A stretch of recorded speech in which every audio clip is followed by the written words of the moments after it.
Salam damai sejahtera Kristus bagi kita jemaatnya.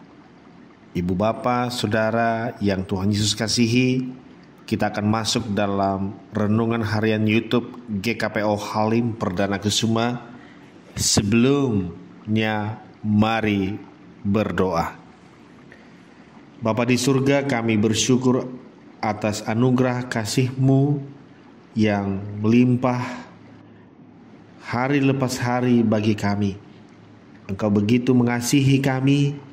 Terima kasih untuk cinta-Mu. Sebelum melakukan tugas aktivitas di hari ini, kami akan mendengarkan, merenungkan firman-Mu.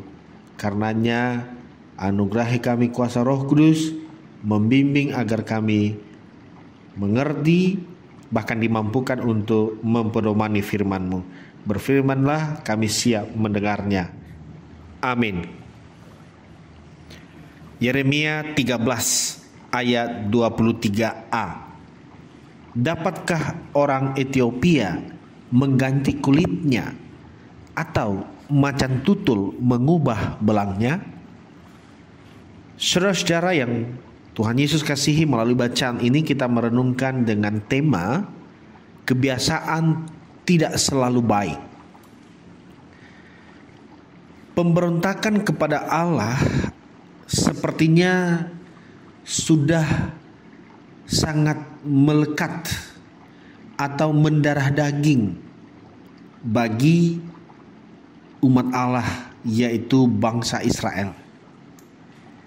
Begitu melekat atau mendarah dagingnya, sehingga bahkan Nabi Yeremia sampai merasa putus asa dan mengibaratkan perbuatan bangsa Israel dengan perumpamaan bahwa mustahil orang Ethiopia mengganti kulit dan macan tutul mengubah belang. Bapak Ibu Saudara, secara umum orang Ethiopia memiliki kulit yang berwarna gelap hingga coklat tua dengan variasi warna yang berbeda-beda tergantung pada kelompok etnis dan lokasi geografis mereka. Itu sedikit tentang orang Ethiopia.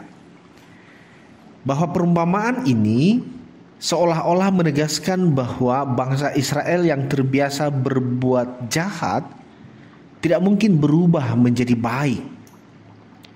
Nabi Yeremia berharap peringatan ini membuat bangsa Israel mau belajar untuk mengubah kebiasaannya sehingga berbalik kepada Tuhan dan menjadi bangsa yang taat. Mengubah kebiasaan bukanlah hal yang mudah. Kita tentu menyadari akan hal itu. Dan karenanya untuk itu perlu kesadaran dari diri sendiri, lalu kemauan untuk berubah, serta ketekunan untuk bersabar. Kalau kita melihat secara umum, beberapa penelitian menunjukkan bahwa untuk mengubah sebuah kebiasaan, setidaknya ada 3 fase waktu yang diperlukan. Tentu tergantung kompleksitas kebiasaan itu. Para peneliti atau penelitian menunjukkan ada 3 fase. Pertama, butuh 21 hari. Beberapa penelitian menunjukkan bahwa dibutuhkan sekitar 21 hari untuk membentuk kebiasaan baru. Kemudian yang kedua, 66 hari. Penelitian lain menunjukkan bahwa dibutuhkan sekitar 66 hari untuk membentuk kebiasaan baru yang stabil. Kalau tadi yang pertama membentuk kebiasaan baru, yang kedua 66 hari kebiasaan baru yang stabil, dan yang ketiga 3-6 bulan. Bahwa beberapa ahli percaya dibutuhkan sekitar 3-6 bulan untuk mengubah kebiasaan yang lebih besar dan lebih kompleks. Bapak Ibu Saudara jemaat yang Tuhan kasihi, kita mungkin memiliki satu atau bahkan lebih sikap jelek yang sudah mendarah daging Sama seperti Tuhan Allah ingin agar bangsa Israel berubah dan berbalik kembali kepadanya, Ia juga ingin kita melakukan hal yang sama. Karenanya mari kita mengidentifikasi kebiasaan jelek kita dan mengubahnya menjadi baik. Butuh proses pasti, sulit pasti, tapi bukan berarti tidak bisa.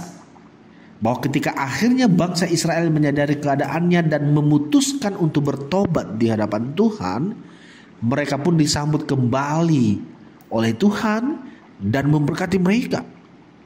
Allah menarik murkanya atas umatnya. Karena itu sekali lagi ibu bapak saudara yang Tuhan Yesus kasihi, mari kita mengenali kebiasaan jelek kita. Dari komitmen untuk berubah menjadi lebih baik. Hingga kita benar-benar memiliki karakter seperti Kristus. Dan kita percaya dengan bantuan Roh Kudus yang akan terus membimbing kita, pastinya kita akan bisa merubah kebiasaan yang jelek itu. Sekali lagi, kebiasaan tidak selalu baik. Jangan terperangkap. Tuhan menolong kita. Mari berdoa. Bapa di sorga, terima kasih untuk firman-Mu. Kami tahu bahwa setiap kami ada hal-hal atau kebiasaan yang tidak baik. Karenanya mampukan kami untuk mengenali itu dan kami bahkan berkomitmen untuk dapat mengubahnya. Sehingga kami hari lepas hari terus diubahkan menjadi lebih baik hingga menyerupai karakter Kristus. Mampukan kami Tuhan. Ini tentu bukan perkara mudah, namun kami percaya dengan bantuan dan bimbingan Roh Kudus, kami akan mengenali kebiasaan jelek kami. Kami boleh bertobat, kami berubah, hingga kami benar-benar serupa seperti Kristus. Terima kasih Tuhan untuk firman-Mu. Dalam nama Yesus kami berdoa dan bersyukur. Amin.